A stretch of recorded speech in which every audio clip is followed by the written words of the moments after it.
Please rise for the Pledge of Allegiance. I pledge allegiance to the flag of the United States of America and to the republic for which it stands, one nation, under God, indivisible, with liberty and justice for all.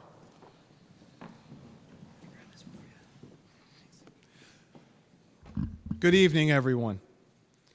Tonight's board meeting begins with our annual recognition of the district's National Merit Scholars. I'd like to welcome this year's honorees, their family members who are with us in the audience, and congratulate our students for their remarkable efforts. You could applaud.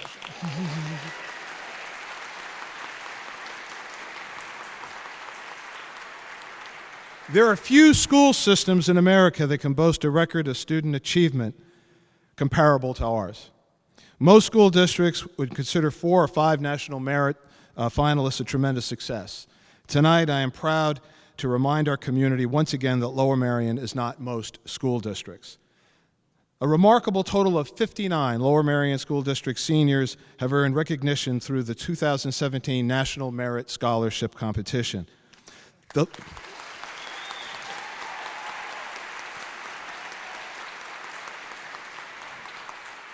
The list includes 24 merit semifinalists, 30 commended students, and a district record 7 National Hispanic Recognition Program nominees.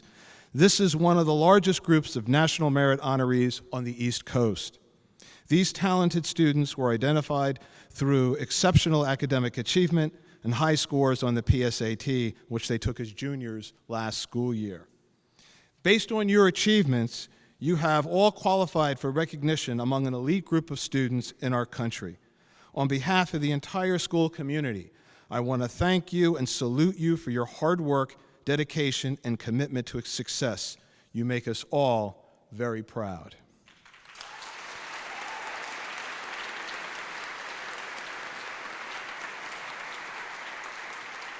At this time, I'd like to introduce Mr. Scott Weinstein, the principal of Harridan High School, to introduce individual National Merit honorees from Harridan.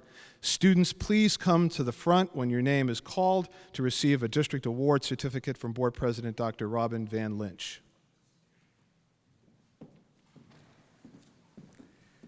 Good evening, everybody. Good evening, students. First, I'd like to start and congratulate the Lower Merion students for your accomplishment. I'm speaking on behalf of Harridan High School, and I want to echo Mr. Copeland's sentiments of how distinguished of an honor it is to be sitting on stage today. I hope you're very proud of yourselves, and I'm sure you have a lot of people to thank between your teachers and your parents and everybody that got you to the position you are today. So hopefully you'll take a moment to thank them as you're being recognized tonight. I'm going to call first the National Commended students, and to further put this in perspective, we had 1.6 million students take the PSATs this year, and 50,000 were commended. You're in the top 3% of people that took the PSATs all across the country. I'm going to call those names first. If you'd come up and get your certificate to be recognized. Emil Anderson.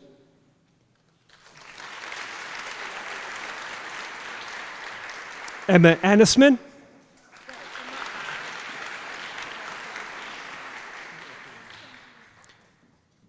Benjamin Feldman.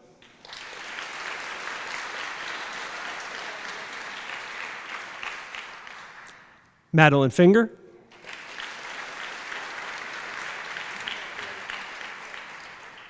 Andrew Kofsky.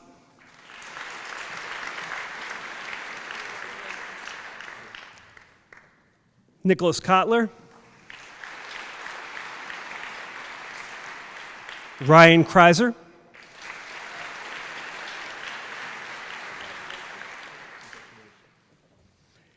Annalyn Sill.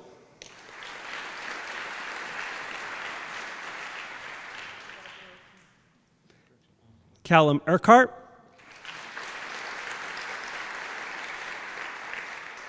Elizabeth Wong.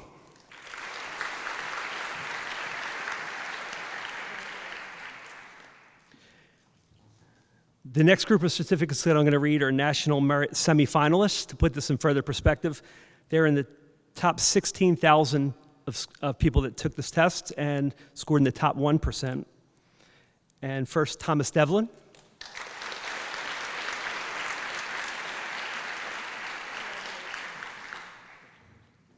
Derek Goss,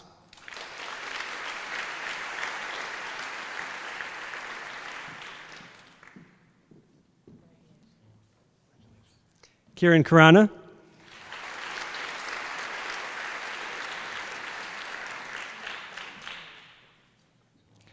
Shangin Liu,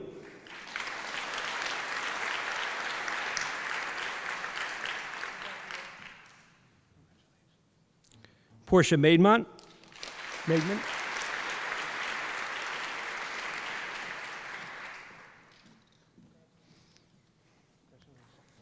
Benjamin Sidoroff,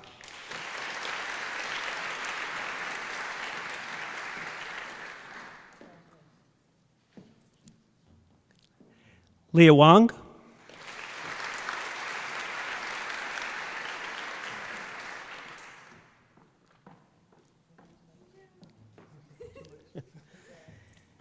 and Anthony Zhu.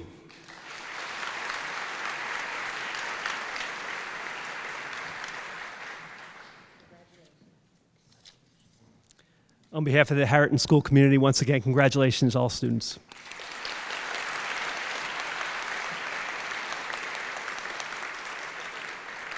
This is the part of the program that worries me the most, introducing Mr. Hughes. Mr. Hughes, Lower Merion High School. Thank you, Mr. Copeland. So, Mr. Copeland and Mr. Weinstein so elegantly commented to your students, this is an excellent achievement in your academic careers, and I'm honored to be able to recognize your accomplishments. You should be so proud, extremely proud of this designation, as it shows that you have exceptional academic potential. I know that your teachers and administrators are very proud of you. We're proud that you've committed yourself to a strong work ethic and a passion for learning and achieving those goals you set out for yourself.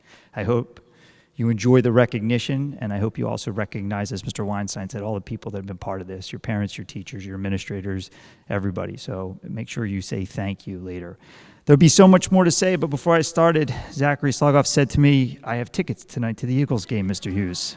So Zach, this is for you, buddy. Thanks for the invite, Zach. So, same format that we did. We'll be talking with commended semifinalists and also representatives from the National Hispanic Recognition too. So as I call your names, students, or no particular order, please come on up, shake hands, and receive your certificate. Arimas Balchunas, please come up. Eric Bell.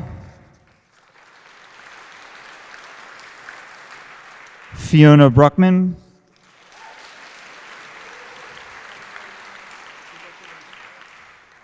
Melinda Chow.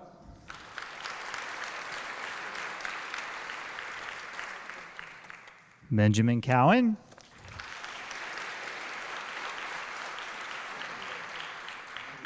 Jennifer Dean. Taylor Drabick.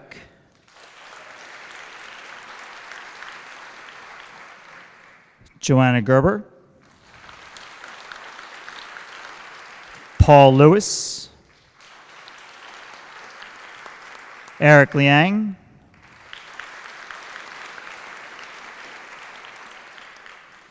Eva Nates.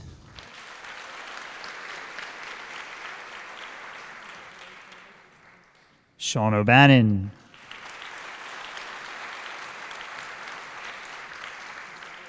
Eli Rossman. Caroline Spencer.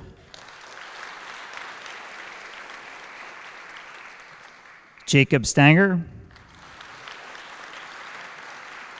Kelsey Stanton. Sorry, they're sticking. Annabelle Van Raleigh. Zachary Goldstein. Mia Hodges.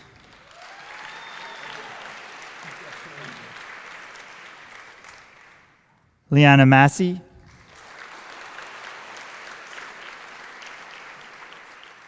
Isabella Richter.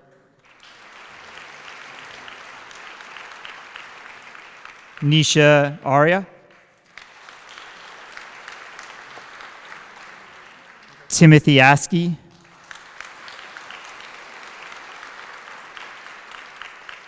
Ariana Bahati,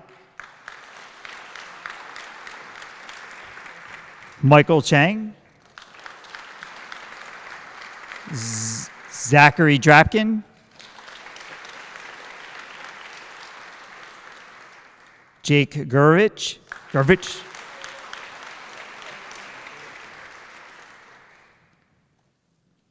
Michael Wah,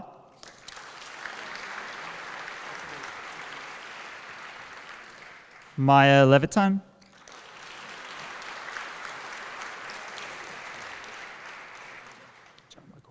Dora Nathans,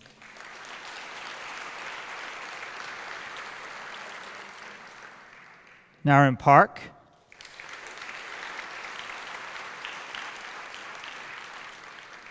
Sebastian Perez Lopez,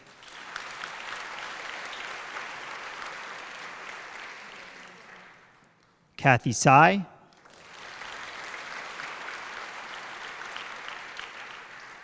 Zachary Slogoff,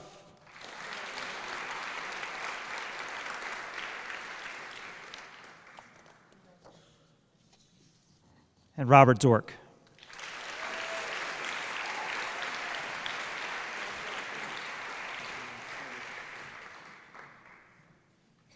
Dear Roberts.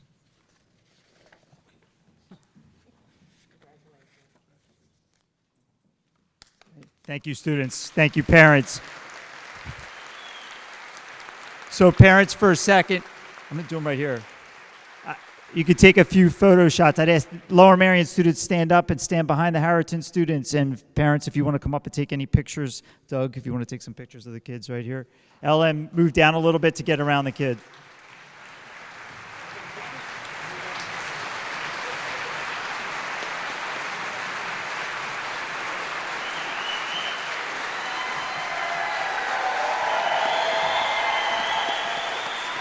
Always have a good. I didn't feel it. It was like numbers. Right? You got to tell me that. I said, Zach, this is one for you before we started Zach. I said, I have tickets to the birthday. So, Zach, this one's for you, buddy. And thanks for the invite. Good job. Sorry, just like that at the end.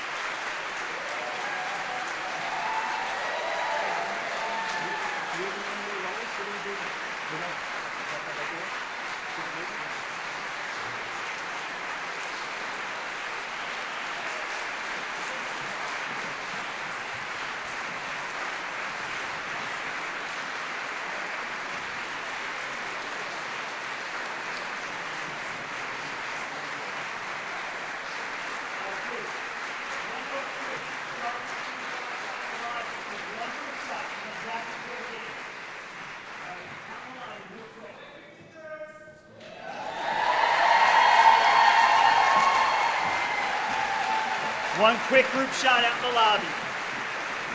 You can just all get together. One big group shot. I promise you, one quick group shot. One promise group shot. Good evening. Welcome to the Monday, October 23rd regular business board meeting of the Board of School Directors. Before we move to public comment on agenda items only, I'd like to take a moment to acknowledge my and our colleague, Dr. Melissa Gilbert. The legacy of school board service is firmly embedded in the history of our nation and its commitment to public education. The Pennsylvania School Boards Association, founded in 1895, has a rich history as the first school boards association established in the United States. The consummate board member is described as an ethical, principled individual with a deep desire to serve. School directors have a strong belief in the value of public schools and local control of public education for the benefit of all students. Today, school districts are expected to offer more services along with world-class instruction with limited resources. These expectations provide a tremendous challenge for school directors who are unpaid volunteers who work tirelessly, giving of their free time away from their families to contribute to the schools and communities they serve. PSBA has been recognizing the contributions of dedicated local school directors with long-term service since 1983. The honor roll is the association's way of saying thank you to those individuals who exemplify leadership by giving unselfishly of their time and talents for the betterment of the public schools serving students across this great Commonwealth. It gives me immense pleasure to recognize Dr. Melissa Gilbert for her service and for being a part of this rich legacy.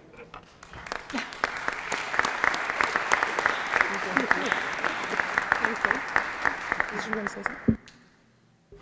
As many people know me, I'm not usually at a loss for words. I was totally not expecting this, and I really appreciate it and really enjoy my time on the board and my ability to contribute. So thank you for this honor. Thank you, Dr. Gilbert.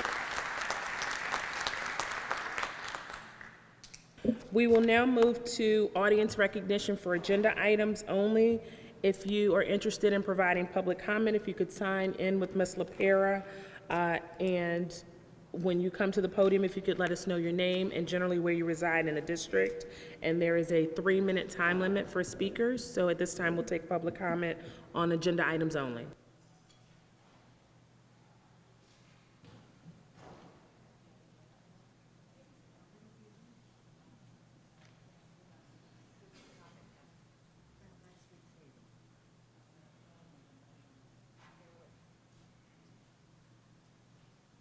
No public comment for agenda items? Okay. Oh, there are, okay. You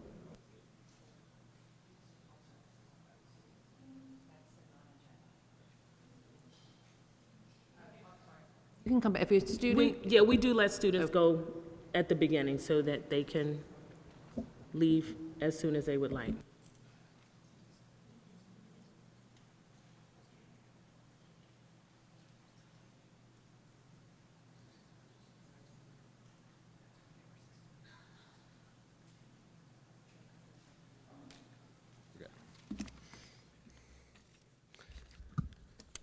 Hi, everyone. I'm Max Beck, a senior at Harridan High School. I've been a student of Lower Merion School District since first grade, and I can say that it is not the laptop computers or the new buildings, to me, that make LMSD great. It's the teachers. The teachers at all 3 schools that I have attended, Gladwin, Welsh Valley, and now Harridan, have made all the difference in transforming me from someone who regularly forgot to hand in his homework to an honor student.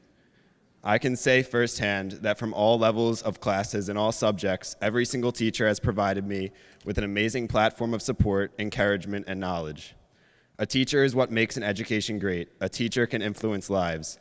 I know because many LMSD teachers have influenced me. The exceptional work of LMSD teachers should not go unrewarded. Not only do the teachers want a fair contract, I, a student, want them to have a fair contract so that LMSD can continue to educate and change lives.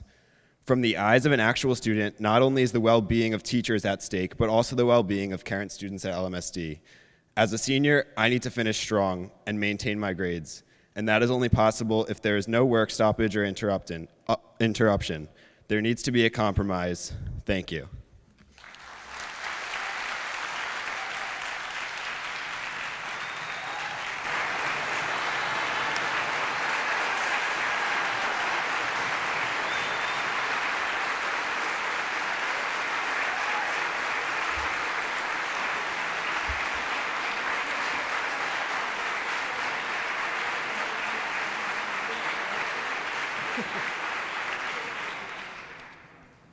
Ms. LaPera, are there any more speakers? Okay, thank you. I will close public comment for agenda items only. We'll reopen public comment at the end of the meeting for agenda items as well as non-agenda items. I want to take a moment before we begin our formal meeting and speak directly to parents and other members of our community who are here this evening specifically to learn where things stand with respect to our ongoing negotiations with LMEA. Let me state outright that the resolution of an agreement, as the student just noted, with LMEA is an important, immediate priority for me and the entire LMSD Board of School Directors. We will continue to make every effort to achieve a fair and appropriate contract. I know many of you are here tonight to express support for our teachers and staff. We also support our teachers and staff. In fact, most of my board colleagues currently have students who attend our schools. Our support for our teachers and staff is in part reflected in their compensation. Our teachers are, on average, the highest paid teachers in our state. No district in our area comes close to matching the top salaries of our teachers. So yes, we value our teachers, and we're in court fighting for the ability to be able to pay them and continue the programs that make people want to live here and send their children to our schools. Our support staff are also highly compensated, and all LMEA members receive excellent health and retirement benefits. As many of you are aware, we asked LMEA to continue to work under the terms of the current agreement without change, with all terms including salary increases and bonus payments continuing for an additional year.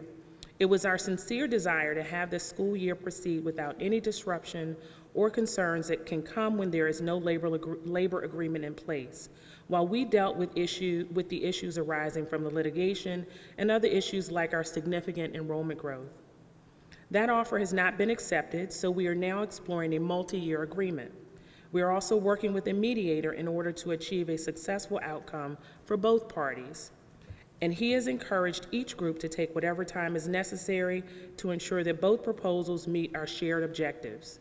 We are accomplishing that now and have scheduled 3 future negotiating sessions in the month of November. Moreover, no scheduled meetings have been canceled, but rather rescheduled, again at the advice of the mediator, to ensure meetings are productive and meet all expectations.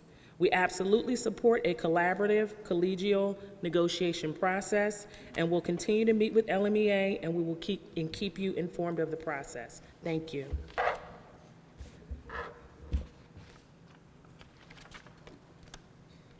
We will now approve the attached meeting minutes from the Board of School Directors.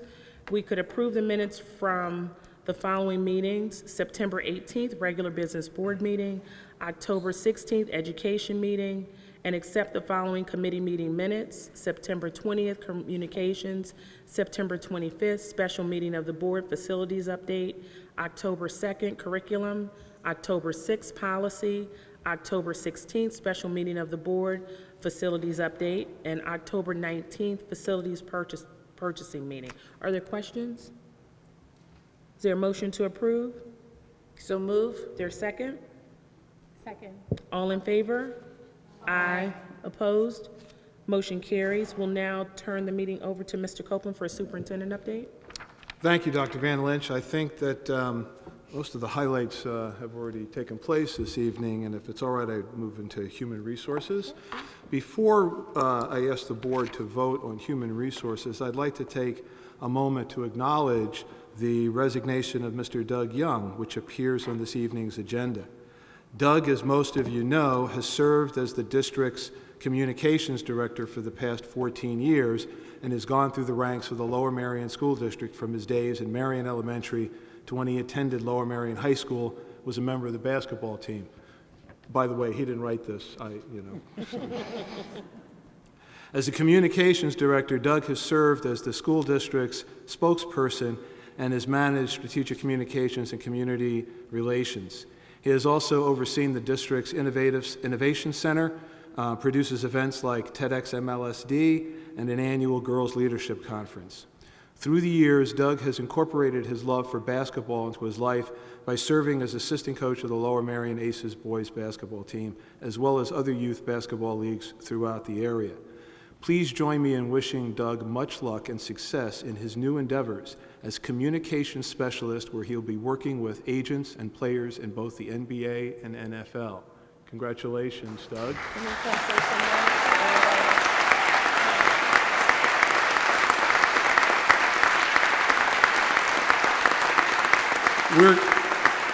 We're prepared to give you free solicitation time, just in case there are some future NBA or NFL players we're prepared to give you some free time to solicit business if you'd like to. No, the communications has nothing to communicate.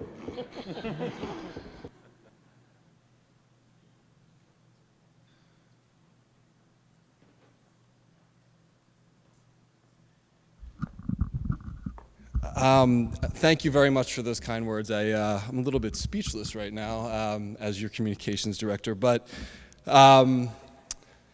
this has been an amazing experience for me, and I don't think 14 years ago, if someone had told me I was going to be here for all these years again, not as a student but as a staff member, I would have told them that they were probably crazy, the thought of being here for another 14, 15 years. And it has been an extraordinary experience because of all the people that I've had a chance to work with, the incredible staff, faculty, administrators, colleagues, and of course our board. This community continues to amaze me every day. Just being part of the schools and being able to go out and see all these incredible students at work, our staff at work every day has been an inspiration for me. And in some ways, it's inspired me to kind of take this next step because I feel that a lot of this incredible education that I've gotten, the experiences I've had as a staff member, I want to continue to give back to this community in other kinds of ways, and hopefully this next step, this next opportunity that I have will enable me to do that. And if that's a future NFL player coming from Harridan or a future WNBA player coming from Lower Merion, that would be awesome. So I just want to thank everyone because at the end of the day, this community has helped me in so many ways to get to where I am today, and I am unbelievably and forever grateful for everything. And I'm not saying goodbye. I'll continue to stay involved and certainly give back any way I can. Thanks to all of you, and I really appreciate the kind words tonight. Thank you.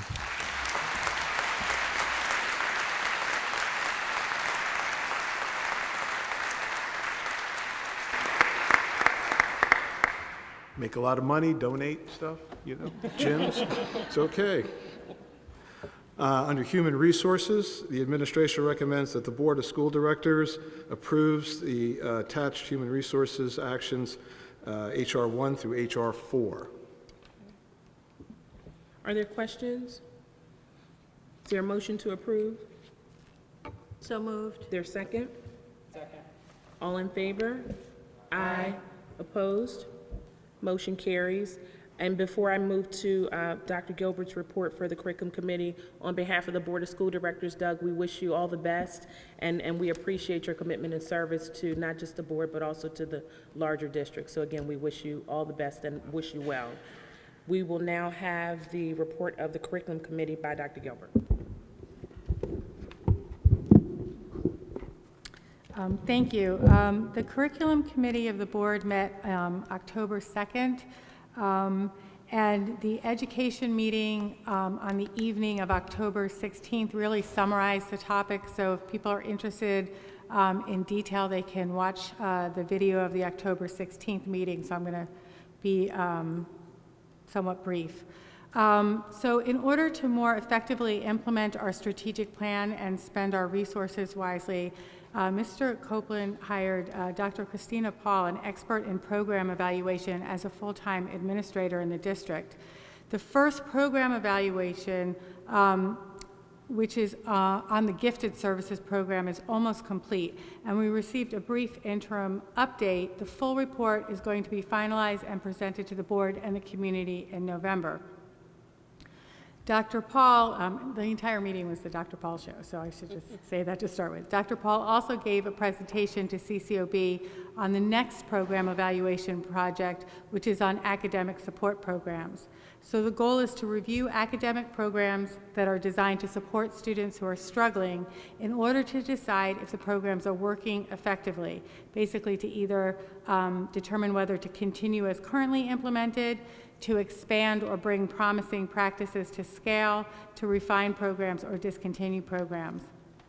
The administration is in the initial stages of the evaluation, and we'll give the board an update again in December in the curriculum meeting. The board affirmed our support for the evaluation process and look forward to the results as part of a broader effort to improve educational opportunities for all of our students and to continue to address achievement gaps. Finally, the board received an update from the Research and Development Committee of the Strategic Plan on Adolescent Sleep and School Start Times. Just as background, the board asked that changing start times be considered as part of a broader emphasis of the strategic plan on the holistic needs of students. The Research and Development Committee has been examining a number of different issues, including increased physical activity and recess at the elementary school level, mindfulness as part of the curriculum, K through 12, and then sleep and school start times.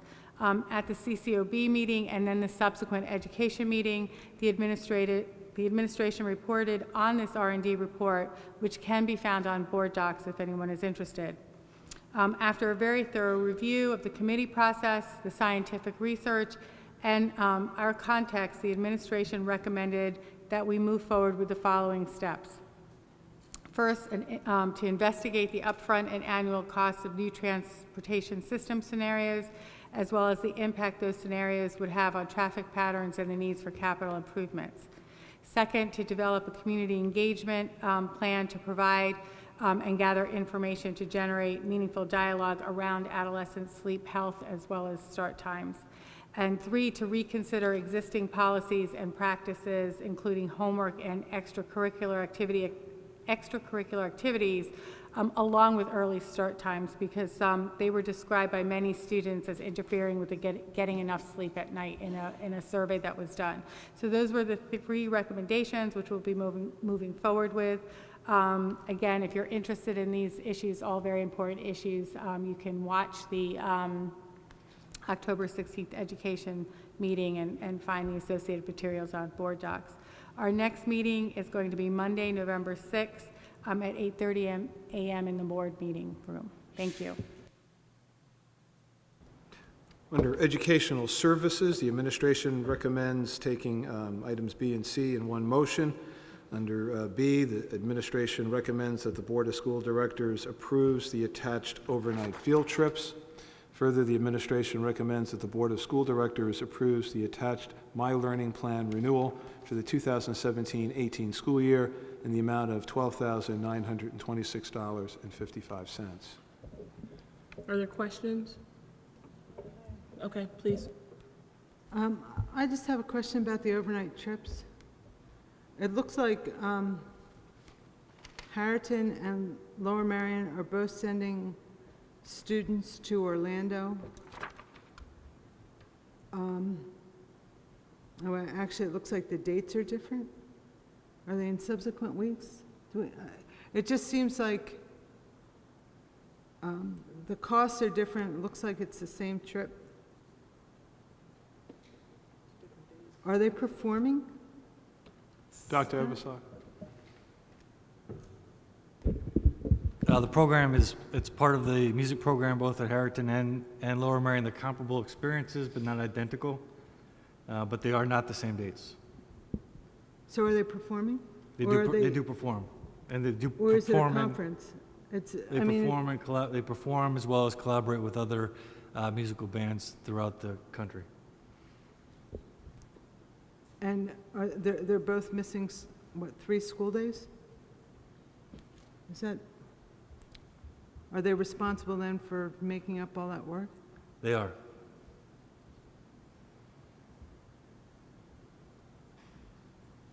Okay. All right. Any other questions? Is there a motion to approve? So, There a second? second. All in favor? Aye. Opposed? Motion carries. Under Student Services, the administration recommends that the Board of School Directors take items A through C in one motion for the agreements for the students receiving non-district educational services SS1 through SS9. And further, the administration recommends that the Board of School Directors approve the attached agreement with Leader Services in the amount of $28,848 for the term of July 1st, 2017 through June 30th, 2018. And finally, the administration recommends that the Board of School Directors approves the attached agreement with Person-Directed Critical Services in the amount of $25 for a quarter hour for a 1-year term. Are there questions?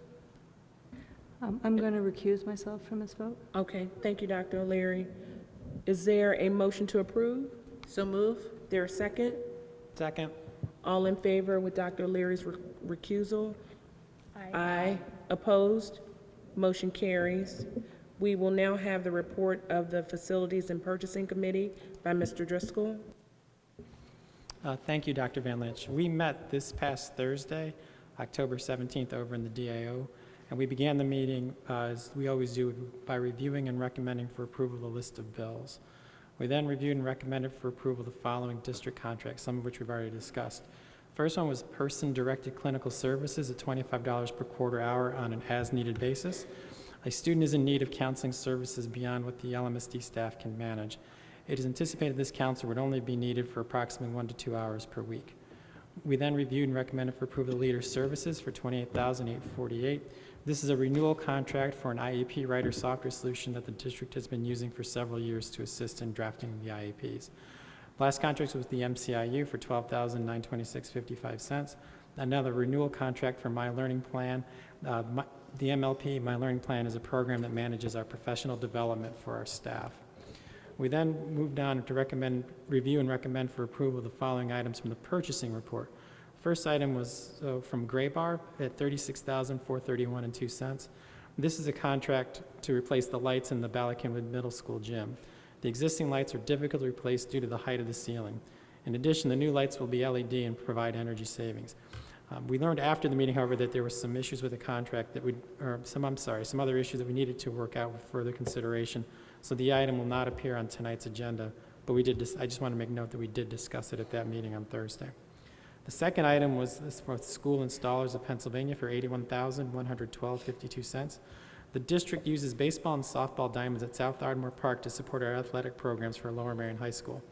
The district is installing 4 dugout-like structures, 2 for a baseball diamond and 2 for a softball diamond at South Ardmore Park. I want to make a note that even if the district upgrades Arnold Field in the future to support baseball and softball across Montgomery Avenue, the district will still need to use South Ardmore Park to support the JV and possible 9th grade teams. The last contract we reviewed was with Clipper Pipe and Service Inc. for $142,000. An old boiler in Gladwin Elementary is leaking, and the cost to repair it is prohibitive given the age of the boiler. This purchase is to replace that boiler. It should be noted that during the meeting we discussed that the estimates for replacing this were much higher than the actual quote came in. I want to note that all these contracts were bid through a consortium bidding process. We then reviewed and recommended for approval 2 contracts from St. Joseph's University, each at $15,250. The contracts are to rent the Hagan Arena for Harriton High School and Lower Merion High School graduations, respectively. The district has been renting this space for these graduations for several years, as the district does not have a space large enough to accommodate all the guests who would come. We then reviewed and recommended for approval, pending solicitor approval, a license agreement between the district and Lower Merion Township. This would be a license to allow the district to place the dugouts I discussed earlier on South Ardmore Park. We then recommended for approval the following change orders. The first one was for Harriton High School, which is an increase of $13,911. The original contract was to clean out 3 stormwater basins at Harriton in approximately 10 working days. Unfortunately, 2 of the basins had difficult material that required more time to remove, some mortar mix and some clay. As a result, the 10-day contract was used to clean just 2 basins. So the increase in this contract is to clean the 3rd basin. The next contract was with Penwyn Elementary, a decrease of $4,445.49. Additional school flashing signals were installed at Penwyn that included radar detectors and associated flashing speed signs. Stationary radar detection and flashing speed signs tend to be less effective over time as the drivers get used to them. As the benefit of this equipment is not very high, it was determined that it should not be installed. We then did a very similar discussion with Penn Valley Elementary, again, another decrease of $4,445.49. The same equipment of radar detectors and the flashing lights was determined not to be useful, therefore we deducted it. The last item was with Ballackinwood Middle School, a net decrease of $6,290. The temporary classroom installations was completed there in August 2017. The change orders include 7 change management issues encountered during the installation this past summer. When you net those 7 together, it's a credit of $6,290. After that, we then received updates on pending construction projects. The first one was with Ballackinwood Middle School at the modulars. The district is working to install a sidewalk on the Amherst Field side along Bryn Mawr Avenue. We discussed, per township staff, the district will extend the sidewalk a little bit to West Amherst Road. We then did discuss the cafeteria expansion projects at Welsh Valley and Bala Cynwyd Middle School. These are just in the design phase, hoping to go to bid in the near future and have installation over the summer. We then concluded the meeting, and our next purchasing and facilities meeting will be November 16th at 8:30 in the DAO. Thank you. Under the business office and finance section, I'm going to take items B through G in one motion unless a board member would like me to separate any particular item. I'd like you to pull out F, please.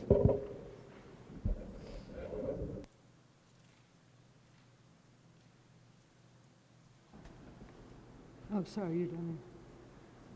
Item F, to 10F? separate that? 10F, right? We're in 10? Number F under business. 10F. 10F. If So you we'll pull do that that up and one do that separately, Mr. please. Orlando? That separately? Okay. The administration recommends that the Board of School Directors approve the following action items: approve the list of bills, approve the financial report for September 2017, receive the first quarter student activities reports, accept the donations with pleasure pursuant to Policy 702, gifts, grants, and donations for the following: a donation of a complete droid kit from Lmsb to the Cynwyd Elementary School STEM program, donation of $12,000 from the Cynwyd Elementary Home and School Association to purchase supplies to support the STEAM program at Cynwyd Elementary School, a donation of a drone and related equipment from Jay Gordetzer to the Harrington High School TV station of the clubs, and donation of 15 Raspberry Pi kits valued at $89.95 per kit from the Cyber Innovation Center to Harrington High School Computer Science Program, and declare surplus equipment as surplus property and authorize the disposition thereof. Are there questions on items A through E and G? Is there a motion to approve? So moved. Is there a second? Second. All in favor? Aye. Opposed? Motion carries. Again, accepting donations for STEM materials for our schools with much gratitude. Mr. Orlando? The administration recommends the Board of School Directors approve pursuant to Policy 604 the request from property owner of parcel 40-00-43832-00-3 that the board accept tax payment at the discount rather than the face amount. Are there questions? Is there a motion to approve? So moved. Is there a second? All in favor? Aye. Opposed? Nay? Motion carries 8-1. 8 yeses, 1 no. Mr. Orlando? Under the Facilities and Operations section, I'm going to take items A through E in one motion. These all were. Vic, I think, could we take the, excuse me? Okay. I don't, sorry. I'd like to, D, could we take D separately, please? Sure. Oh, there you are. Okay, right here. So I'm going to take items A through C and then E as one action item. And all these were discussed, including D at the facilities.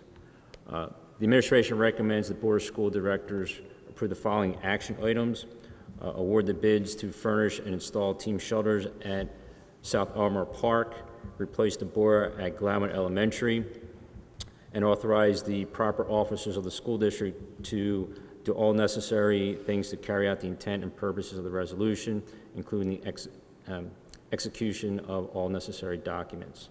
Approve the license agreements with St. Joseph University for the Harrington and Lower Merion High School graduation ceremonies on June 5th and 6th, 2018, in the amount of $15,250 for each school. Approve the license agreement with Lower Merion Township to install and maintain 4 team shelters at South Ardmore Park, and approve the change orders for the storm water system maintenance at Harrington High School, the modular units at Ballacombe Middle School, and electrical work at Penn Valley Elementary School and Penwyn Elementary School, and they are both all per the attachments. Are there questions? Is there a motion to approve? So moved. There's second? Second. All in favor? Aye. Opposed? Motion carries. Item D, The administration recommends the Board of School Directors approve the attached proposal from Gilbert Architects, Inc. to conduct a study of the property at 1860 West Montgomery Avenue to determine the feasibility of constructing a new elementary school or middle school for a not-to-exceed fee of $56,880 plus estimated reimbursable expenses at $3,500. Are there questions? Please. Unfortunately, due to no one's fault and simply the urgency of the issue, this was not discussed at the facilities meeting on Thursday. And in looking over, we received it as a board late Friday, and in looking over it, obviously we've had a very good mutual relationship with Gilbert Architects over time. They've done a great job for us.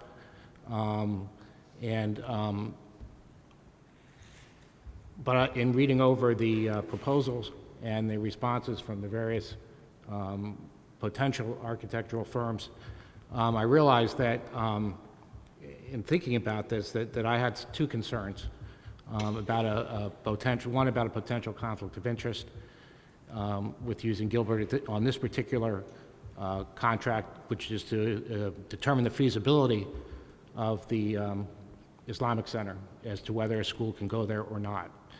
This is probably one of the most important $60,000 or so contracts that we've ever really think about because the ramifications of it are significant. Just this past August, we awarded Gilbert a $1.5 million contract to do the preliminary work, the design work for the permanent additions at Ballacuna Middle School and at Penn Wynn. And by awarding this $60,000 contract to Gilbert for the feasibility study, I believe there's a possible conflict that ought to be explored. And unfortunately, we didn't have the opportunity to really talk about it at a facilities meeting where these issues could have been aired out. I mean, to my mind, Gilbert has an interest or perceived interest, and we certainly want to make sure, no matter which way the feasibility study goes, that the public has faith and trust in the process. And if Gilbert has some type of financial interest one way or the other, particularly $1.5 million contract, that's something that we ought to discuss. In addition, I was somewhat concerned that Gilbert, in this particular contract, is volunteering, is donating its services to the tune of $14,000 or $15,000 worth of service, which undercut everybody else's bid, and therefore they got the bid, among other reasons.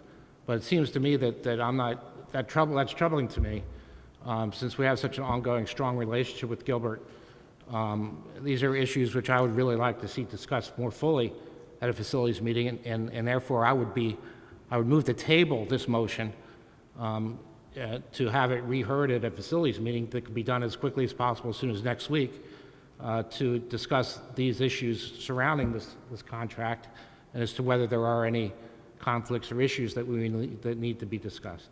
Thank you. Mr. Copeland, before you respond, Ms. LaPera, do I need a second for the concern to table the motion? Or what's our step here? Do we go ahead and respond to the question? Okay. Okay, Mr. Copeland. The $1.5 million not to exceed was just that. It was not to exceed. We didn't award a $1.5 million contract for somebody to proceed.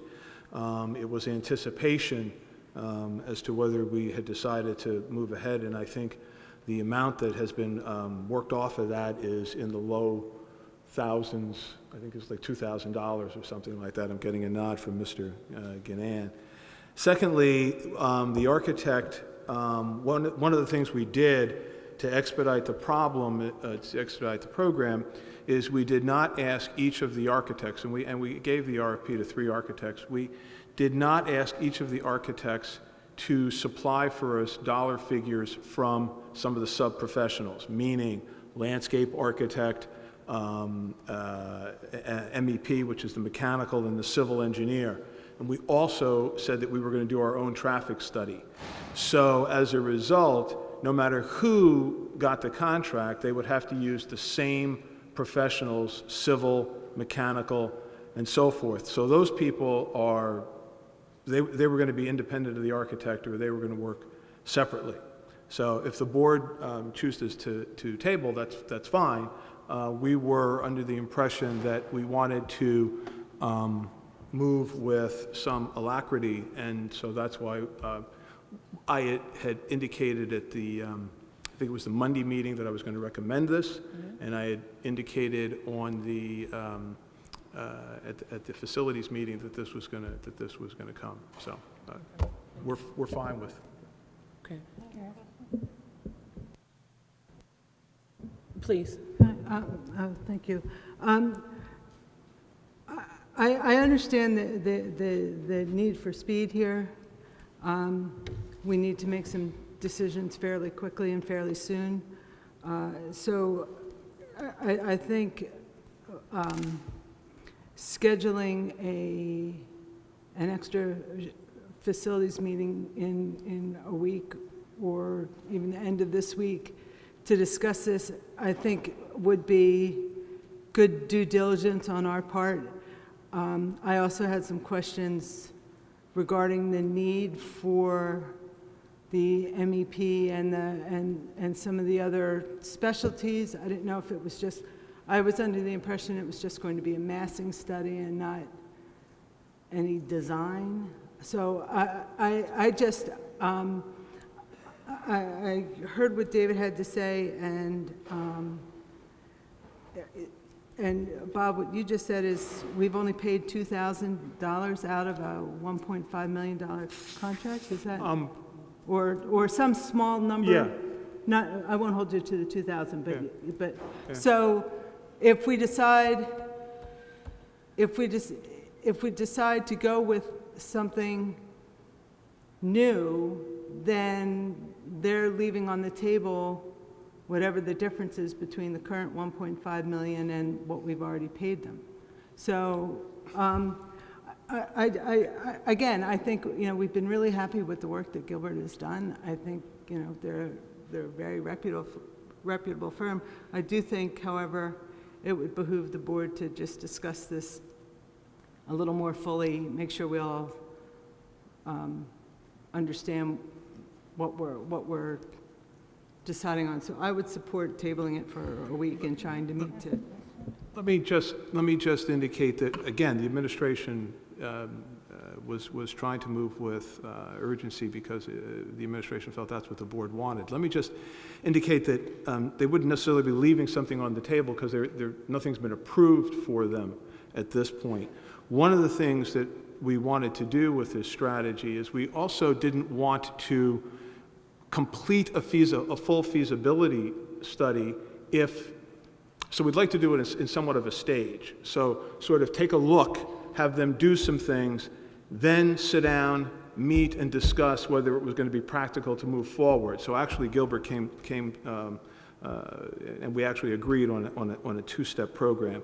The reason the mechanical engineer is there is because there seems to be a move afoot to make sure that the mansion that's there, it remains. So there may be some other buildings that have some mechanical issues that we want to take a look at, and just to find out what level of sustainability those would be.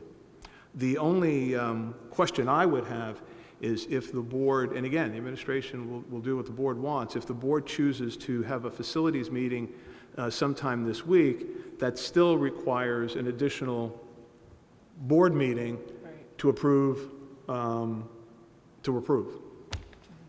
Ask a question? Dr. Gilbert. Yes, first of all, I just want to take the opportunity, since we're discussing Gilbert Architects, to say again that I am not related in any way to anyone at Gilbert Architects. Just to make that clear. So a couple of things. We have had lots of discussions about where, you know, different options for dealing with enrollment growth, not just this round, but in previous rounds as well, in which I believe we've had the same consultants looking at various different options. In other words, I don't think we've had different consultants looking at different types of options. So I know that, Mr. Copeland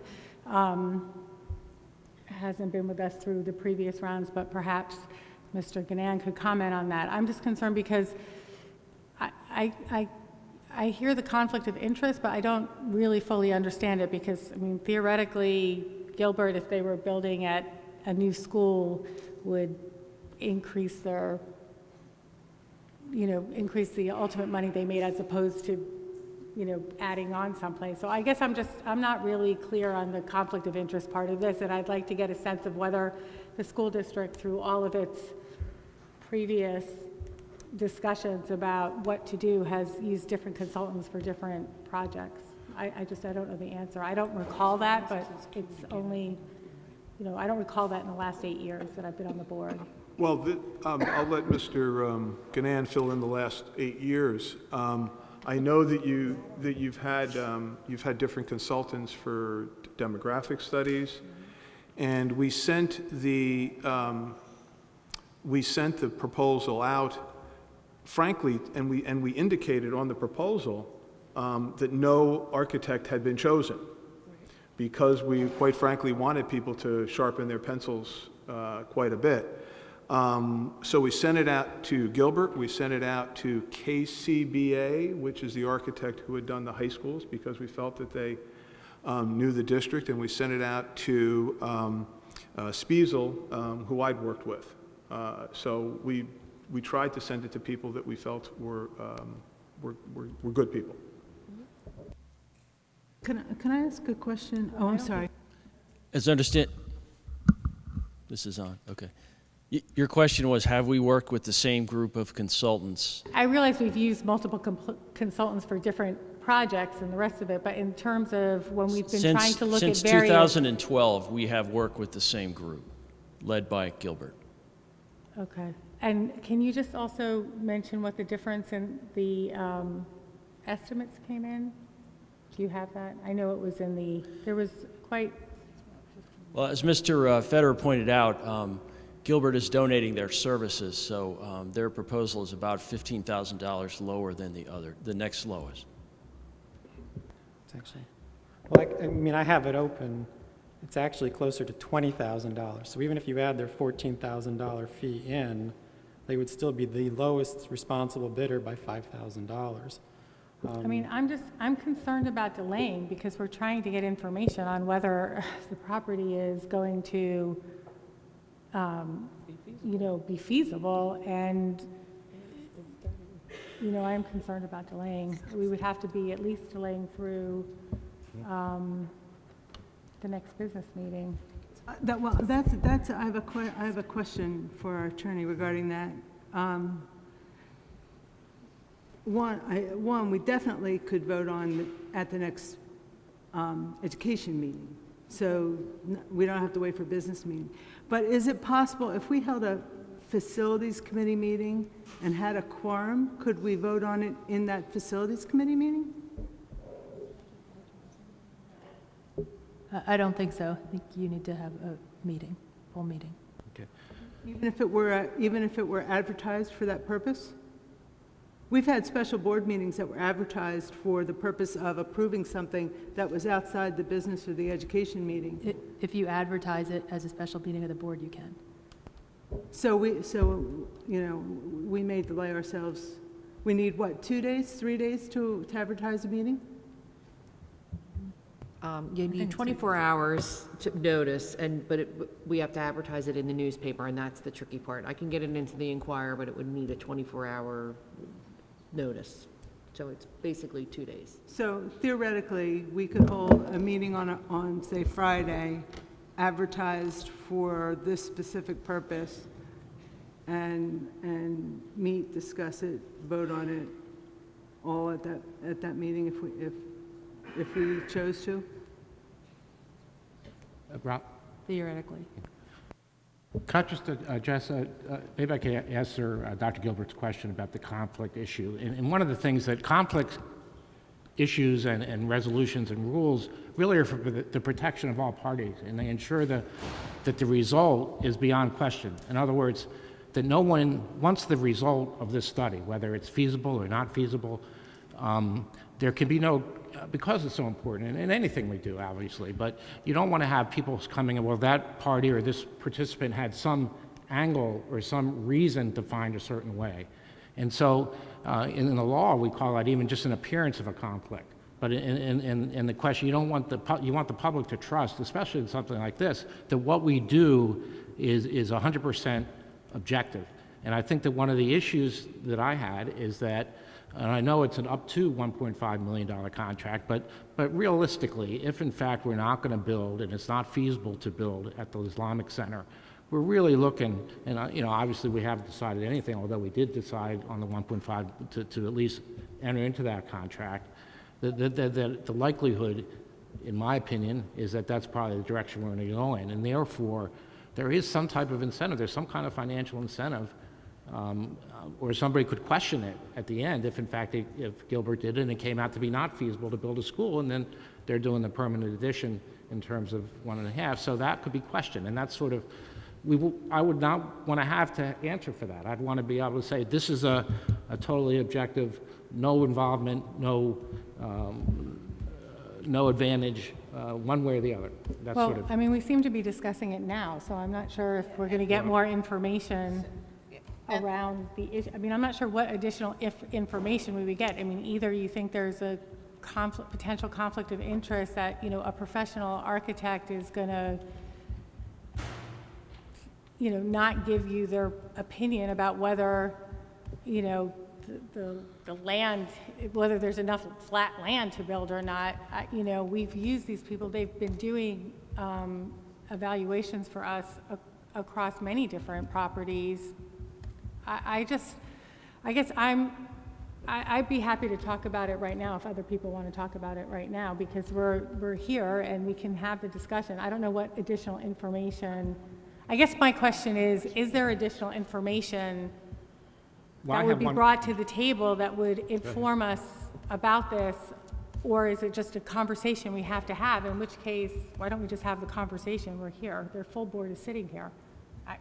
Ms. Ackman? Yeah, I'd just like to say, I think Gilbert Architects is a trusted partner. They're going to give us information. We still need to make decisions. I think the implication here is they're incentivized to give us information that's going to sway the board one way or the other, which I think would be a very questionable business practice if you want to continue to get work from large entities like the Lower Merion School District. And as a result, I understand what you're saying about appearances, but I think we're here to use our best judgment and probe the information we're given, and I think they're a trusted partner to give us honest information. So I'm personally comfortable with their choice, but again, if we need to further discuss this now, I think that's the best idea. Okay, thank you, Ms. Ackman. I just want to follow up with Ms. Brooks in terms of process. So there was a motion to table from Mr. Fetterman, and the next step would be? There's no second to that. Okay, is there a second? Second. Okay. So now I need to will take so the motion, there's a motion on the floor to table the vote on the facility study approval proposal from Gilbert Architects, item 11D. Do I need to take a roll call here, or do I just do, Can we finish the okay, so discussion? hold on a second. Do we continue to discuss at this point, Ms. Brooks? Can I call the question?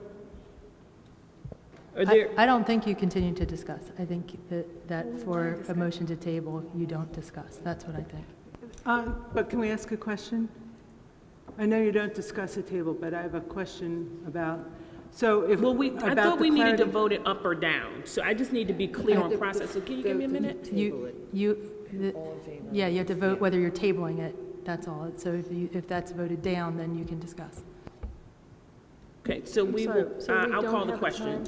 So all in favor of the motion to table item 11D, approval proposal from Gilbert Architects. All in favor? Aye. Aye. Is that 2? All opposed? Nay? Nay. Okay, so that would be 7 nay, 2 yes. So the motion is not tabled. Now we can continue to discuss. Correct. Okay, so Dr. O'Leary, please. So can somebody talk a little bit about the timing? I have concerns that we won't have time to do what we need to do if we take another month to do this.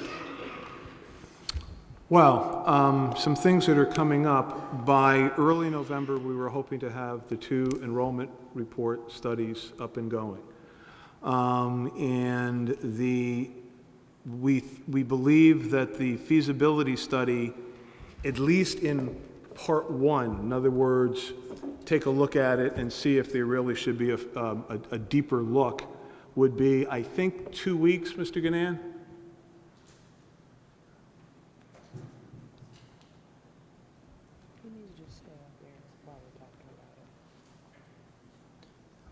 Yes, that's what Gilbert had put forward. That depends, of course, on our ability to access the property one more time. That's true. We don't control that. Yeah, we haven't made arrangements with the property owners yet. Correct. That's correct. Mr. Driscoll? Well, so, I'm sorry, did you have another one? Or? All right, Dr. O'Leary, did you have a follow-up? No. Okay, Mr. Driscoll. Thank you. I do understand the potential for the appearance of some conflict, but I don't agree with it in any way, shape, or form.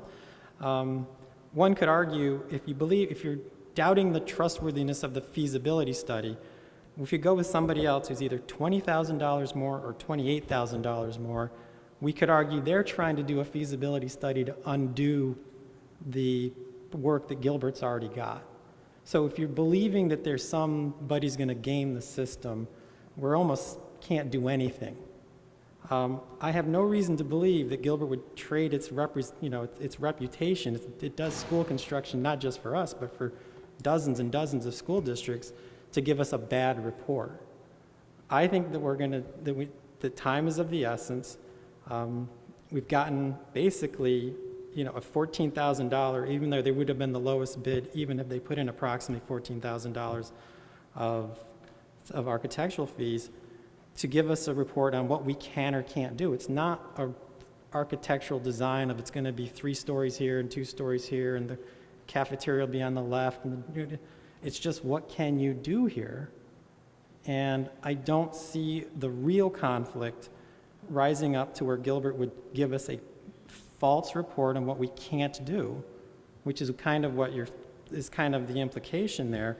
And if you truly believe that, then we can't hire anybody who's not Gilbert, because then they would be predisposed to give us a report on what we can do when we can't in fact do it, in hopes to derail a contract that is only been spent couple $1,000, and we can kill it tomorrow. So I think time is of the essence. Enrollment's only getting bigger. We have this opportunity to look at this. I think we owe it to ourselves to look at it with due diligence. If we delay too long, somebody else could buy it, and then where are we? So I don't see any new information that would change my opinion on what this is. I think time's of the essence. I think we need to move forward. Any additional questions? Mr. Bonaventura? I want to be very clear. We've worked with Gilbert. We've been thrilled with Gilbert. I think they have the utmost integrity. The issue is not, I'm not questioning their integrity. I'm not questioning the quality of their work. I personally just wanted to have a more complete conversation about it. I think it's very generous of them to forgive $14,000 worth to give the district $14,000 worth of fees. But I don't know too many companies that do that just out of the kindness of their heart. So it's, I'd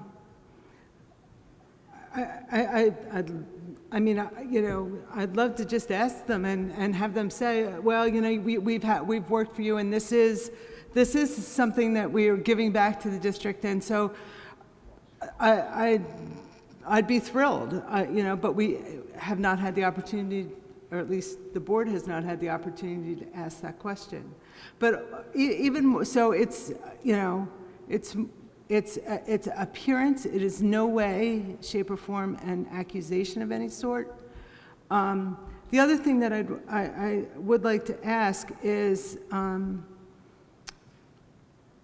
so, Mr. Coppell, can you said that there were several different subcontractors or additional contractors. I'm trying to find the list. Civil site, landscape, MEP, structural engineering. So what are we looking to get from the, like, landscape architecture services? What are we looking to get from them? What are we looking, I mean, site civil, I guess they're gonna measure out the site and Sure. tell us So, slopes and things? there's some overlap.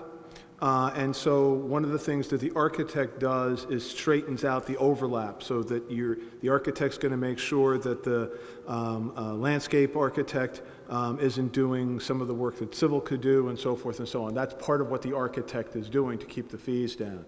So you're talking about 20 to 21 acres. A significant portion of the acreage is sloped. And so what we're trying to get a handle on is, if we were to build a school there, either an elementary or a middle school, how much space would be available for play space, how much space would be available for parking.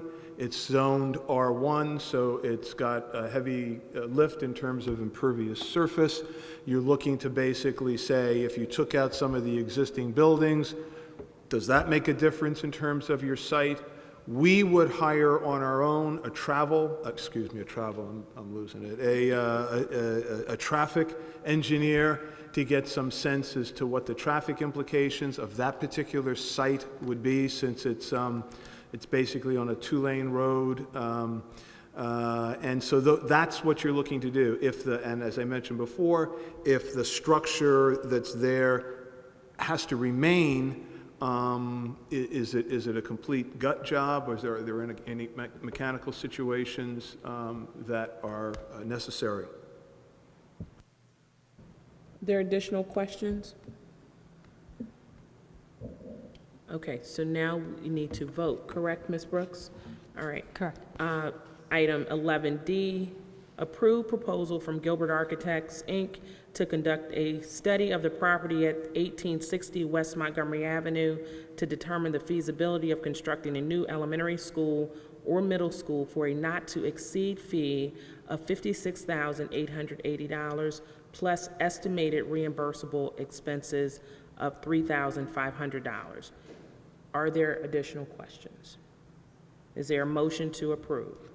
So moved. Is there a second? Second. All in favor? Aye. Opposed? No. Motion carries 8 aye, 1 no. Mr. Orlando, are you still up, or is it me? It's you. All right. We will now have the report of the Policy Committee meeting by Ms. Robinson. Thank you, Dr. Van Lynch. The Policy Committee met on October 6th in the District Administration Office boardroom. We discussed for second reading policy in AR 216, Administration of Student Records. This policy in AR are being changed as a result of law changes regarding record retention, as well as an effort to increase the efficiencies in the process. We also discussed policy in AR 200, enrollment of students, and policy in AR 202, non-resident students. The changes to these policies and ARs are intended to increase clarity and describe in greater detail the process for enrollment and residency requirements. For first reading, we read policy 002, school board organization and responsibility. This new policy provides clarity of the roles and organization of the board. The policy documents the procedures and roles currently being used but a new procedure is involved when voting.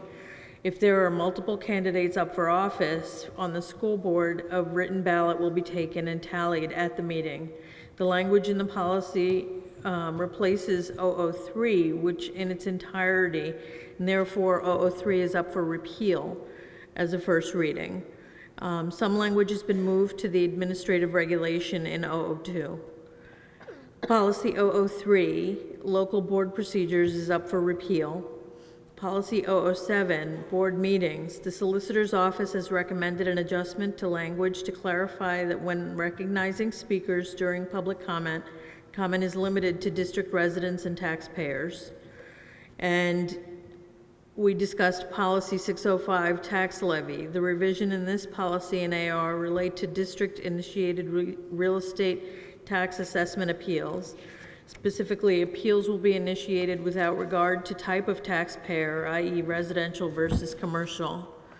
Finally, we discussed Policy 262, homeless students. This new policy takes its language from Policy 200 and offers additional clarity and understanding concerning the district's process regarding homeless students. All language and process is to be in accordance with state and federal law.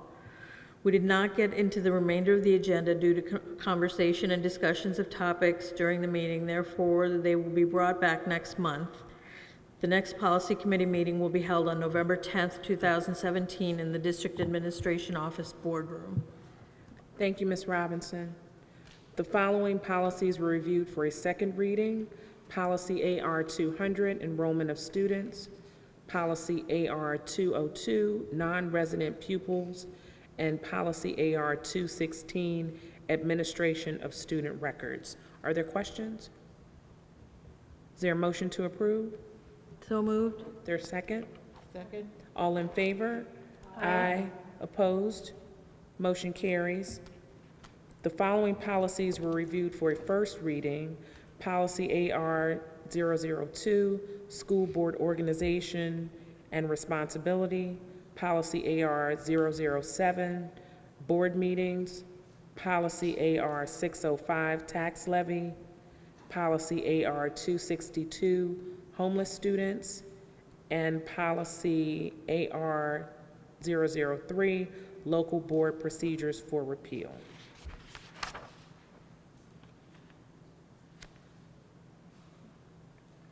We also, up on the agenda, the Board of School Directors is asked to approve the donation request pursuant to Policy 701, sale or disposal of district property and equipment. Are there questions? Is there a motion to approve? So moved. There a second? Second. All in favor? Aye. Opposed? Motion carries. Board of School Directors is asked to approve board meeting, or consider approving, board meeting dates from January through August 2018. Ms. LaPierre, do I need to read all these? Okay, thank you very much. Is there a question? Are there questions on upcoming board meeting dates through August 2018? Any questions? Is there a motion to approve? So move. There a second? Second. All in favor? Aye. Opposed? Motion carries. And we will now have the report of the Communications Committee meeting by Ms. Ackman. Thank you. And before I go into my report, I also wanted to echo the comments of Mr. Copeland and Robin Van Lynch and thank Doug for his amazing support and passion for the school district. It's been a great partnership, and as townies, I think we share a true investment in the community, so I'm really going to miss you, but your star is bright, so make sure it continues to shine on us in your next professional endeavors. The Communications and Community Engagement Committee met on September 20th. One of the things we talked about was news and highlights, which earlier this evening, one of them was the announcement of the National Merit Scholars, which was exciting and great numbers on behalf of Lower Merion and Harridan. We talked about the enrollment and facilities communication, which of course since then has been widely communicated out to the community, the parents in the school district, and we've had a number of meetings around, new public meetings around our facilities and enrollment. We discussed better communication of the strategic plan, and the administration kind of used or asked principals at the open houses to highlight the strategic plan as part of their comments, and I can report back that at least at Kinwood and BC, which were the open houses I attended, those principals communicated it well, and there were handouts, so that was great to see. As part of this committee, we've talked about field trips and having them be strategically integrated, a little bit of a framework into the strategic plan, and we've explored some of the operational issues that teachers have faced with scheduling field trips, but Megan Schaefer provided an update on last year that 92% of field trips requested were approved. There were almost 800 requests using over 1,000 buses and 300 nurse days. So it's a big operation, obviously, to get all of this working well, and we'll continue to explore this issue as part of the committee. We talked a little bit about the new software the district is integrating with the HSA's Blackbaud and the implementation plan for that. One thing that Doug and Mr. Copeland highlighted was a new initiative this year called the Lmsb Seminar Day, in which the plan is to reach out to local colleges and universities and other institutions and invite in some compelling speakers and get LM and Harridan together, and this is supposed to stimulate some inspiration around careers, professions, and other thoughts, so that sounds like a great idea. And then we had some discussion about upcoming events. The next meeting is November 22nd at 8:30. Thank you. Thank you, Ms. Ackman. At this time, we'll open the floor for audience recognition and public comment on agenda or non-agenda items. If you could sign in with Ms. LaPera. Again, there's a 3-minute time limit. If you could give your name and generally where you reside in the district, we'd appreciate it. Thank you. I have some people already signed up, so if we can ask you to line up over here. This is our first speaker. We have Candace Chaplin, Gina Kirk, Karen Krivitt, Maria, there you go, and Ruth Jenkins. If there's anyone else that would like to sign in, please do so now.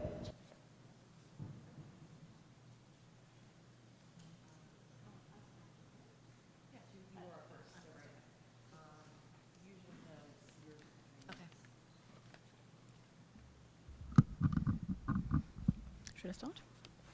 Okay. I'm Divya Khurana from Penn Valley, and earlier this evening, my younger daughter Kiran was recognized for being a National Merit semifinalist. I want to thank, can you all hear me? Yeah. All right. Is that better? All right. So, first of all, I want to thank the Lmsb Board of Directors for recognizing all our National Merit semifinalists and commended scholars for their academic achievements. And I want to thank you for all the work you do.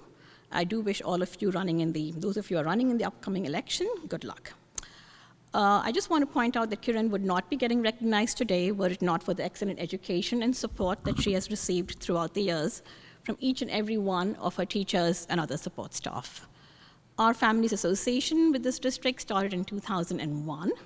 My oldest niece, who's now 25 years old, came from India, stayed here for a few days, went to Belmont Hills, and said she was not going back to India.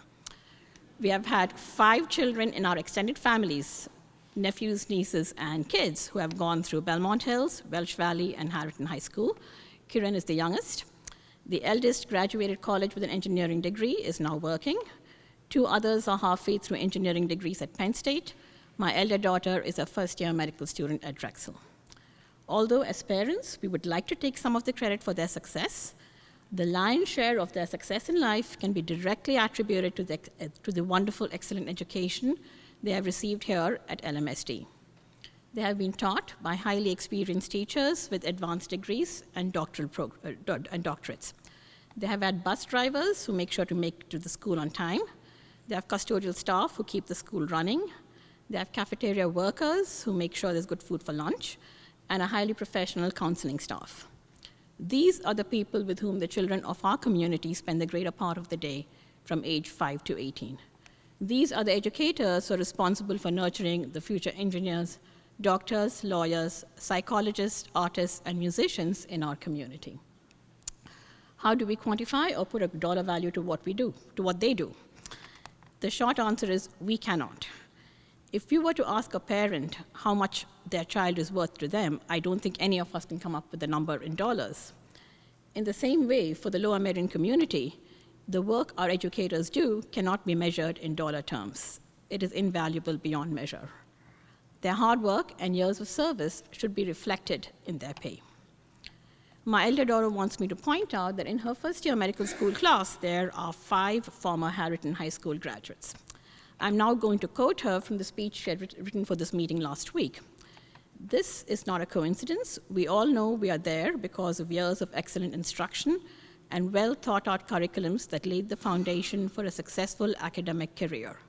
Whatever contributions we might make to society, say we save X amount of lives per year, in that same year, our teachers would have saved 5 times that amount. To all my former teachers, thank you for making me the person I am today. Please know that your former students are rooting for you.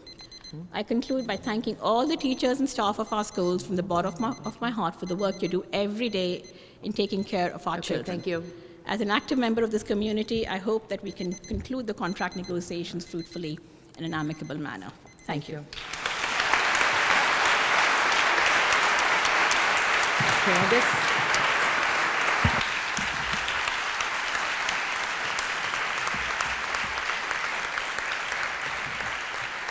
Good evening.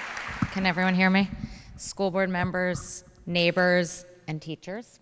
I'm Candace Chaplin, a graduate of Harrington High School, Welsh Valley Middle School, Belmont Hills Elementary School, and I'm also the parent of a 4th grade Lower Merion School District student. Thank you for letting me share my brief thoughts on why the teachers in our district deserve the salary increase they are requesting. I wanted to just share a few things that I have observed Lower Merion teachers do on behalf of my child and my family, not to mention hundreds or thousands of other students over the course of my close to 50 years in the district. We all know that having a great teacher can change a child's life. So far, in 5 years in Lower Merion, my son has had more than 5 great teachers who every day are helping to set his course and allow him to achieve greatness. 4 years ago, my son was one of the first and youngest students in the district to transition genders just before he entered 1st grade. It was a time of tremendous stress and anxiety for my family, particularly regarding my child's safety and well-being at school. Within days of learning about our situation, the entire staff of my son's school had begun to educate themselves and one another and to prepare to meet my child's needs in every way possible, from examining curriculum to addressing how to respond to questions from other families to asking me what my child would need to feel safe and supported. 4 years later, they are still doing that every day. Every teacher has shown the same commitment to giving him the best possible school experience and to ensuring that he knows he's safe and loved. You can't imagine how different the reactions could have been are in other school districts. Because of the teachers and staff here, I don't have to worry about putting my child on the bus every day. I don't have to worry that bullying might be tolerated. I don't have to worry that he will ever be put in a difficult situation at school because of who he is. His teachers and the school staff do anything it takes to ensure that my child feels safe. Now I'm gonna have to skip, and I have a lot of brilliant things to say. Their investment in my child's education and development goes far beyond the specific concerns related to his gender identity. They start before the school year even begins, taking time out of their own vacations to meet with our family to help ease us through the transition to a new grade so that my child is comfortable entering a new classroom. His teachers find ways to connect with him as an individual. His 2nd grade teacher had heard my child was a great artist, so on the first day of school, she personally, I'm sure out of her own pocket, purchased a sketchbook for him so he would know that when he needed time, he could draw. There are so many stories like this that I clearly am not going to get to. And I'm done. I am so grateful to what you do for my family and of every other family in this district, and I hope you get what you deserve and earn. Thank you. Karen, thank you. Karen.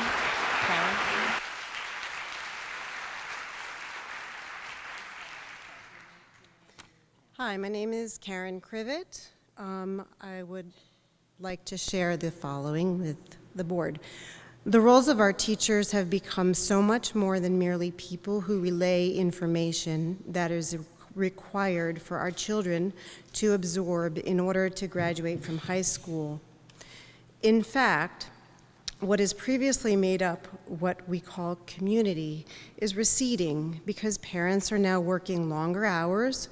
Most kids go to after-school programs or sports, and what was once comprised reasons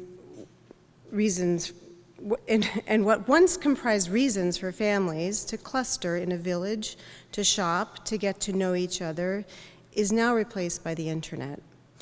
Community increasingly has become the role of our schools and the people who manage that without fully recognized they are our teachers. It is because of this community our committed teachers have created by going the extra mile and giving of themselves that our children have opportunities to engage in activities about social justice, cross-cultural issues, the arts, journalism, politics, and of course sports, all as a platform to form the skills that young people need in order to make sense of the information they learn in school and apply it to the real world. Lower Merion teachers deserve to be fairly compensated for their expertise and their commitment to our children's development. They are the people creating the community by going the extra mile in whatever it is they're doing that is above and beyond the classroom. If it weren't for this extra mile, my children would not be the people they are. My 3 children spent their entire academic careers at LM schools, and I could stand here and list one unique and devoted teacher after another who knew my child so well that they helped to shape them into the capable person each of them is today. One of my kids was so inspired by his teachers in elementary school that he has decided to become a teacher himself. He is graduating from college next year with a master's in elementary education and has been keenly watching these hearings for his mentors to receive fair pay and wondering if this career path is worth it after all. Let's put our money and our hearts with the people who are devoted to our children so that we can continue to be proud of the unique community our teachers have created in partnership with our families. Thank you.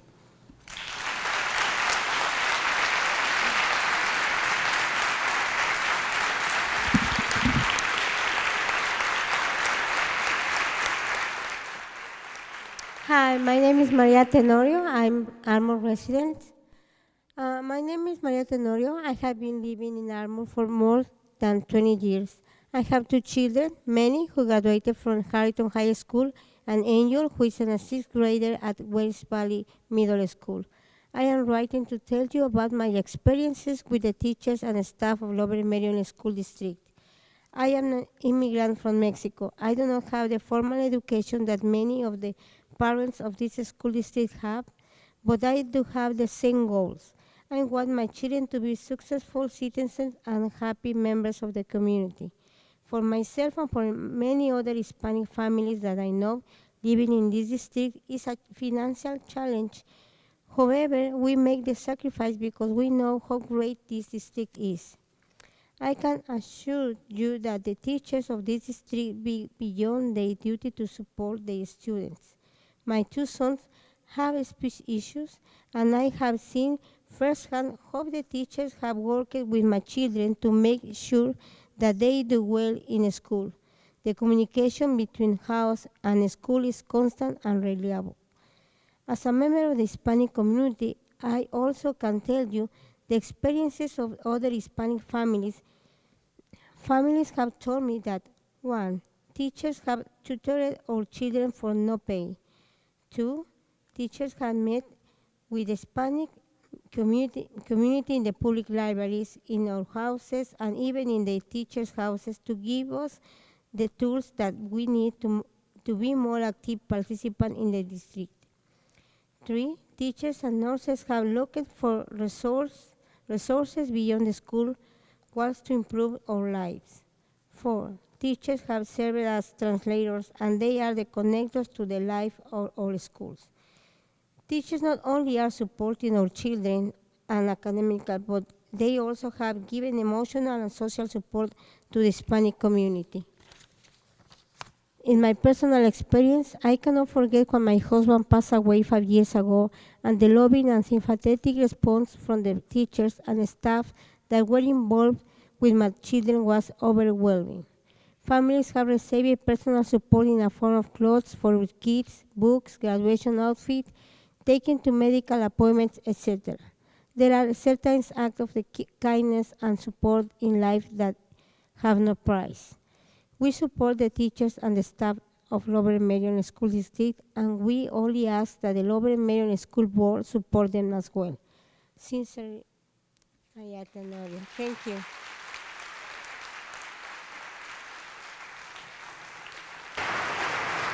I have Ruth Jenkins, Muna Elsax, Linda Henderson.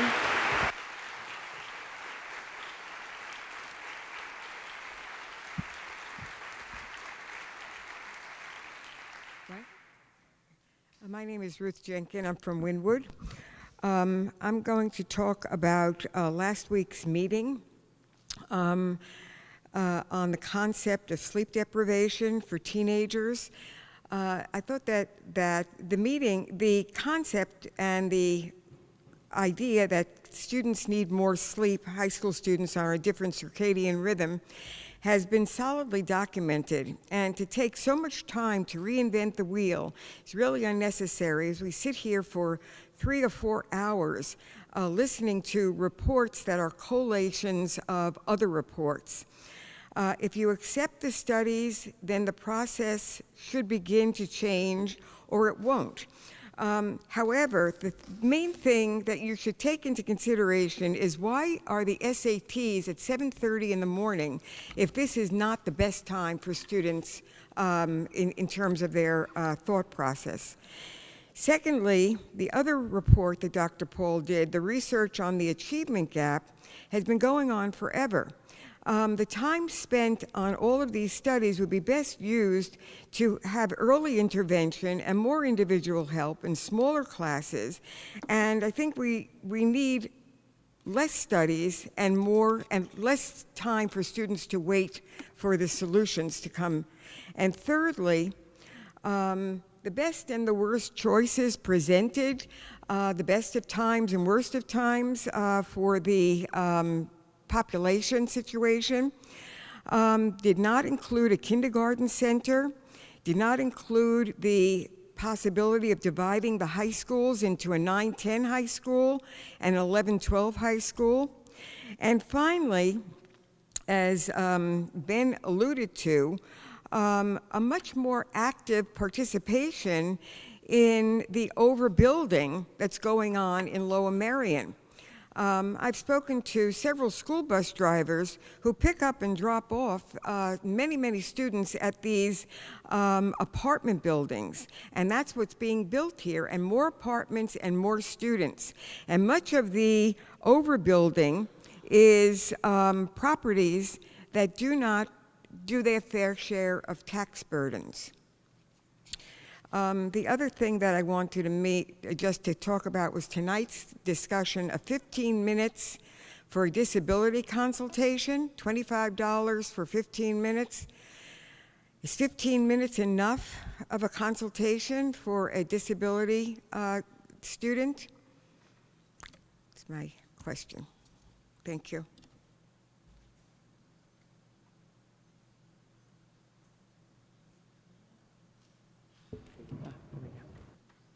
And Linda, you are next. Hi, I'm Mona Elshax. I live in Narberth. I'd like to, let me fix this. I'd like to thank the Lower Merion staff for offering an excellent education and building a strong community for our children. I'd also like to thank the school board for volunteering many hours of your time to be stewards of education. Tonight, I'm speaking in favor of a strong contract for the members of LMEA. Balancing a budget is not easy, and it has to be done responsibly. However, I'd like the school board to be more transparent and straightforward in stating your case. In your September email to the public, the school board said the average salary in Lmsb is $99,253. This language doesn't give a clear picture of the issue. We all know that averages are easily skewed by the top, the numbers at the top, so the best measure to use is a median salary.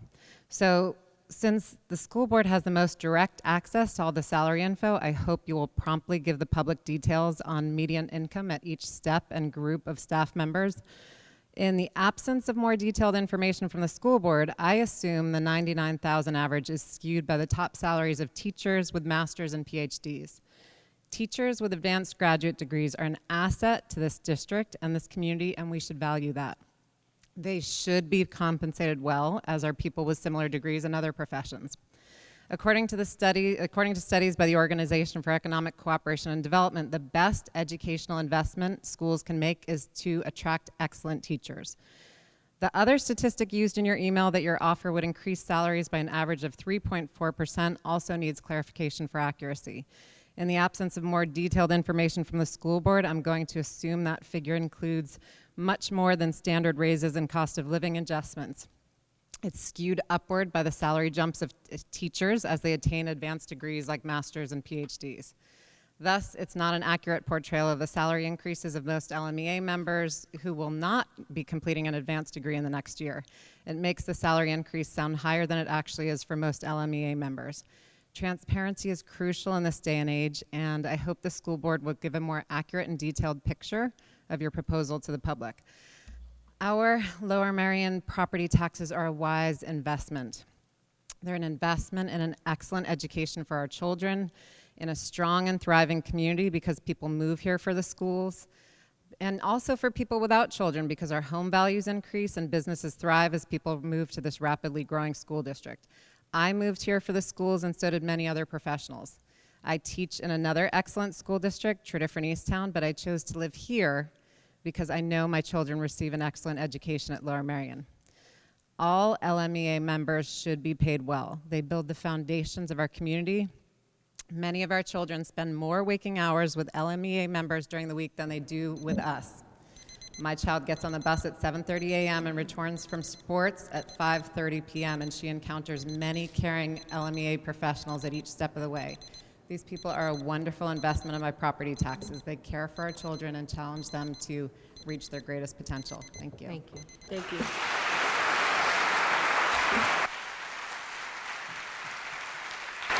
Linda?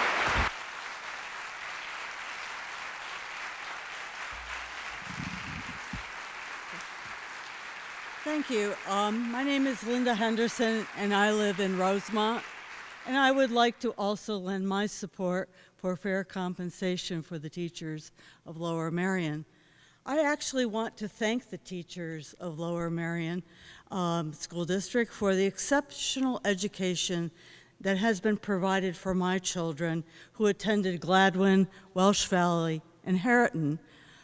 My one daughter graduated in 1999, my other daughter in 2001. And based on their academic success as strong women, I can attest to the long-term value of a rigorous curriculum, highly trained faculty, and an atmosphere of encouragement and respect in an environment of cultural diversity. The public schools define the very character of our community. As residents of this community, I would hope that we recognize the importance of our public schools, supporting the need for excellent teachers and an innovative curriculum, particularly in the STEM sectors. As a challenge to our township and the school board, I would like to see our high schools ranked in the very top tier, not just of Pennsylvania, but of the United States. There is no reason that a township that is this affluent does not support our teachers and our students. Such excellence will provide the children in our school district with the opportunity for future success in a highly competitive society. One way of achieving such goals is to find the means for ensuring adequate salaries for those teachers who have served the Lower Merion School District. Thank you.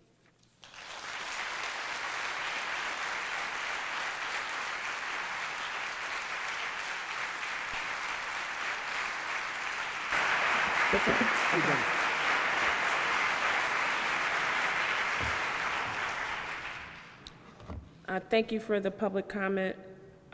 We will now have report of the Sunshine Act by Ms. Brooks. In accordance with Act 93 of 1998 Sunshine Law, the Board of School Directors met in executive sessions and information sessions on October 9th to discuss personnel issues, October 16th to discuss contract negotiations in real estate, and October 23rd to discuss contract negotiations and budget litigation. Okay, Mr. Copeland? Yeah, I'm sorry. I meant to, at the end of audience participation, just speak to some of the comments that Mrs. Jenkin made. The 9, 10, 11, 12 high school, while I know folks think that might be a good idea, doesn't really solve any enrollment issues. The enrollment increases at the high school is mostly having to do with the number of science courses that our students want to take. So that was not looked at for that. In terms of the kindergarten center, again, one of the things that happened, there's two issues with the kindergarten center, and you know, I mean, I think the district might still look at it, but two of the issues are, one, we've got a half-day kindergarten, so you don't lose that many classrooms in the regular building. You only lose, in some cases, 2. In some cases, even the large, you'd only lose 3, when in fact you might need 5. And the second problem with the kindergarten center is, of course, it looks like it would require a 4th tier of busing, which just provides, you know, those are some of the challenges around some of the issues that were mentioned. Well, in terms of the school start time, I think that, you know, we've taken a pretty aggressive step at looking at it. If we're going to do something like this, there's a whole lot of pieces that the board has to be aware of as what takes place along with it. Thank you, Mr. Copeland. Upcoming meeting dates: Monday, November 13th, Education Committee meeting; Monday, November 20th, regular business board meeting. Committee meeting dates: Wednesday, October 25th, Legislative, 8:30 a.m. Monday, November 6th, Curriculum Committee, 8:30 a.m. And I'd also like to announce that we will have our quarterly intergovernmental meeting among the Lower Merion School Board, Narberth Borough Council, as well as Lower Merion Township Commissioners on Thursday, November 9th, 2017, which is open to the public at 7 p.m. Our location is still to be determined, and so please, we will advertise that publicly and make sure we get out communication so that everyone knows that where that meeting is occurring. Again, intergovernmental meeting Thursday, November 9th, 2017, 7 p.m. And with that, we're adjourned.